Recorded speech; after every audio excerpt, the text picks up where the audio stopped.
Hi బంగారమ్స్, గుత్తొంకాయ కూర చేసుకుందామా?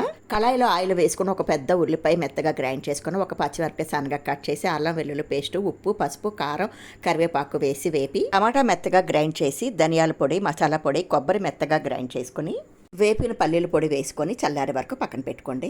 గుత్తొంకాయ వండడానికి లేత వంకాయలు తీసుకొని ఇలా పువ్వులా కట్ చేసుకోవాలి. కళాయిలో ఆయిల్ వేసుకొని ఉప్పు, పసుపు వేసి, అందులో మనం ఇలా పువ్వుల్లా కట్ చేసిన వంకాయలన్నీ వేసుకొని బాగా ఒకసారి కలిపి మూత పెట్టుకోవాలి.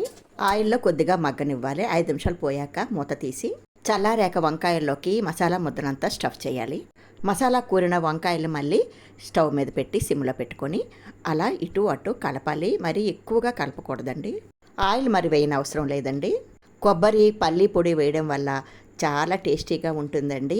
అసలు వాటర్ మాత్రం వేయకండి. వాటర్ వేస్తే చప్పదనం వచ్చేస్తుంది. చూడండి ఎంత బాగుందో, కసుక్క మనకి కొరకాలనిపిస్తుంది కదా.